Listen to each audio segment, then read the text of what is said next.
Hello all, welcome to Mysterious Medicos. இந்த video நான் பார்க்க போகிற சப்ஜெக்ட் மைக்ரோபயாலஜி. என்ன டாபிக் அப்படின்னா HIV தான். வைராலஜியில் இருக்க HIV வைரஸை பற்றி தான் நம்ம இந்த வீடியோ ஃபுல்லாக பார்க்க போகிறோம். அதுக்கு முன்னாடி நம்ம புக்ஸில் இதுக்கான நோட்ஸ் கொஞ்சம் ப்ரீஃபாக கொடுத்துருப்பாங்க. ஸோ நம்ம லேர்ன் பண்ண ஈஸியாக இருக்கிறதுக்காக நான் இம்பார்ட்டன்ட் நோட்ஸை மட்டும் கேதர் பண்ணி இப்போ டீச் பண்ண போகிறேன். ஸோ உங்களுக்கு அடிஷ்னலாக நோட்ஸ் வேணும் அப்படின்னா நீங்கள் புக்கை ரெஃபர் பண்ணிக்கலாம். இல்லாட்டி எக்ஸாம்ஸ்க்கு இந்த நோட்ஸ் எழுதுனா கூட போதுமானது தான். அடிஷ்னலாக நீங்கள் டயக்ராம்ஸ் மட்டும் ஆட் பண்ணிட்டா கரெக்டாக ஒரு 5 மார்க்ஸ் கிட்டே இதில் கேதர் பண்ணிடலாம். இதில் இம்பார்ட்டண்டான கொஸ்டின்ஸ் என்னென்ன அப்படின்னு பார்த்தோம்னா பெத்தாலஜி இம்பார்ட்டன்ட். இப்போ நம்ம ஹெச்ஐவியோட ஃபுல் ஃபார்ம் என்னென்னு பார்ப்போம். ஹியூமன் இம்யூனோ டெஃபிஷியன்சி வைரஸ் இதான் ஹெச்ஐவியோட ஃபுல் ஃபார்ம். நெக்ஸ்ட்டு அந்த வைரஸை பற்றி பார்க்கணும் அப்படின்னா அது ஒரு ரெக்டோ வைரஸ். ஸோ இதனால் என்ன காஸ் ஆகும் அப்படின்னா எய்ட்ஸ் டிசீஸ் காஸ் ஆகும். எய்ட்ஸோட ஃபுல் ஃபார்ம் என்ன அப்படின்னு பார்த்தோம்னா acute human deficiency syndrome. First ஸ்டார்டிங்லேருந்து இந்த வைரஸை பற்றி பார்த்துடலாம். ஸோ இதோட ஷேப் எப்படி இருக்கும் அப்படின்னா மீடியமான சைஸ் தான். ஸோ எந்த டயமீட்டரில் இருக்கும் அப்படின்னு பார்த்தோன்னா 90 to 120 நானோமீட்டர்ஸில் இது இருக்கும். ஸோ இதோட ஷேப் ஸ்பெரிக்கல் ஷேப்பில் இருக்கும். அதுக்குள்ளே என்ன இருக்கும் அப்படின்னா சிங்கிளாக இருக்கிற RNA தான் இருக்கும். சுற்றி என்வலப்டாக இருக்கும். சுற்றி கேப்சூல்ஸும் இருக்கும். இதில் பார்க்க போனீங்கன்னா இந்த ஸ்பெரிக்கல் ஷேப்பில் உள்ளே RNA மாதிரி ஒன்று இருக்கும். ஸோ இந்த இடத்துல ஒரு சின்னதாக இந்த இடத்துல மாதிரி இது மாதிரி சின்னதாக பால் மாதிரி ஒரு சின்ன ஸ்ட்ரிப் மாதிரி பால் மாதிரி ரவுண்ட் ஷேப்புக்கு இருக்கும். இதில் இது ரெண்டு என்ன சொல்லுவாங்க அப்படின்னா இதெல்லாம் குளுக்கோ ப்ரோட்டீன் அப்படின்னு சொல்லுவாங்க. இது GP120 அப்படின்னு இருக்குது, GP42 இருக்குது. 2 வேரியண்ட்டில் இது இருக்கும்.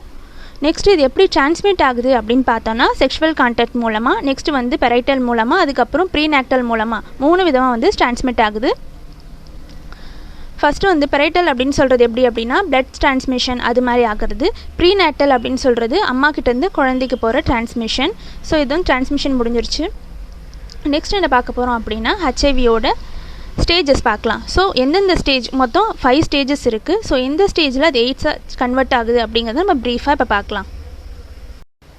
நெக்ஸ்ட்டு ஸ்டேஜ் 1லேருந்து நம்ம 1 by 1 பார்க்கலாம். First acute stage. ஸோ இந்த அக்யூட் ஸ்டேஜ் எப்போ வரும் அப்படின்னா 2வது வாரத்துலேருந்து 6th வீக் வரைக்கும் இந்த அக்யூட் ஸ்டேஜ் இருக்கும். ஸோ என்னென்ன சிம்டம்ஸ் இருக்கும் அப்படின்னு பார்த்தோன்னா ஃபீவர், அப்புறமா சோர் த்ரோட், அதுக்கப்புறம் ஸ்கின்ல ரேஷஸ் அது மாதிரி சிம்டம்ஸை காட்டும். அதாவது ஃபர்ஸ்ட் ஸ்டேஜில் 2 to 6 வீக்ஸ்க்குள்ளே இந்த மாதிரி சிம்டம்ஸை காட்டும். அதுக்கு அடுத்ததாக செகண்ட் ஸ்டேஜில் என்ன ஆகும் அப்படின்னா எந்த ஒரு சிம்டம்ஸுமே காட்டாது, ரொம்ப ஹெல்த்தியாக இருக்கிற மாதிரி நம்மளுக்கு ஃபீல் கொடுக்கும். ஸோ அதனால் இதுக்கு இன்னொரு பேர் என்ன அப்படின்னா ஏசிம்டமெட்டிக் இன்ஃபெக்ஷன் அப்படின்னு கூட இந்த ஸ்டேஜோட பேர் சொல்லுவாங்க. பட் உள்ளே அந்த வைரஸ் மல்டிப்ளை இருந்தாலும் நம்மளுக்கு வெளியே எந்த சிம்டம்ஸும் காட்டாமல் ஹெல்த்தியாக இருக்கிற மாதிரியே காட்டக்கூடியது தான் second stage. So third stage என்ன அப்படின்னு பார்த்தோன்னா தேர்ட் ஸ்டேஜில் என்ன ஆகும் அப்படின்னா நம்ம ஜெனிட்டல் சைட்ஸ்லாம் இருக்கு இல்லையா, ஸோ அந்த இடத்துல லிம் நோட்ஸ் வரும். எந்த சென்டிமீட்டரில் அப்படின்னா ஒரு சென்டிமீட்டர் அளவுக்கு சின்ன லிம் நோட்ஸ்லாம் வரும். அது என்னன்னா ஒரு 3 மாதம் அட்லீஸ்ட் ஒரு 3 month கிட்ட வரைக்கும் அந்த லிம் நோட்ஸ் இருக்கும். இதுதான் தேர்ட் ஸ்டேஜ். இப்போ 4th and 5th ஸ்டேஜை நம்ம பார்க்கலாம்.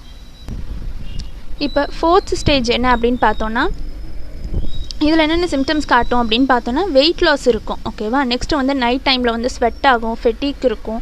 இது மாதிரி சிம்டம்ஸ் ஆகுச்சு அப்படின்னா அது நம்ம 4th ஸ்டேஜ் ஆகிடுச்சு அப்படின்னு சொல்லிட்டு நம்ம தெரிஞ்சுக்கலாம். அட் லாஸ்ட் இது எல்லாத்துக்கும் அப்புறமா ஃபைனலாக என்ன ஆகும் அப்படின்னா இந்த ஹெச்ஐவி இன்ஃபெக்ஷன் ரொம்பவே கிரிட்டிக்கலாக ஆகிடும். அதுதான் 5th ஸ்டேஜ். அதுதான் எய்ட்ஸாக கன்வெர்ட் ஆகுறது. ஓவராலாக ஒவ்வொரு ஸ்டேஜஸ்லேயும் கொஞ்சமாக 5th ஸ்டேஜில் அது எய்ட்ஸாகவே ஃபுல்ஃபில்லாக கம்ப்ளீட் ஆகுது. ஸோ இதுக்கான லேப் டயக்னோசிஸ் என்னென்ன அப்படிங்கிறத இப்போ பார்க்கலாம். ஸோ லேப் டயக்னோசிஸில் 2 விதமான டெஸ்ட் இருக்குது. ஸ்பெசிஃபிக் டெஸ்ட் இருக்குது, நான் ஸ்பெசிஃபிக் டெஸ்ட் இருக்குது. ஸ்பெசிஃபிக் டெஸ்ட்டில் என்ன பண்ணுவாங்க அப்படின்னா ஆன்டிபாடி, ஆன்டிஜன் இதெல்லாம் இண்டிகேட் பண்ணுவாங்க எந்த லெவலில் இருக்குது அப்படின்னு சொல்லிட்டு இண்டிகேட் பண்ணுவாங்க. அதுக்கு அடுத்த டெஸ்ட் என்ன அப்படின்னா ஸ்க்ரீனிங் டெஸ்ட். இதில் எலைசா இருக்குது. அதுக்கப்புறம் கன்ஃபர்மேட்டரி டெஸ்ட்டாக என்ன பண்ணுவாங்க அப்படின்னா வெஸ்டர்ன் பிளாட் டெஸ்ட் பண்ணுவாங்க. நெக்ஸ்ட் என்ன அப்படின்னா நான் ஸ்பெசிஃபிக் டெஸ்ட்.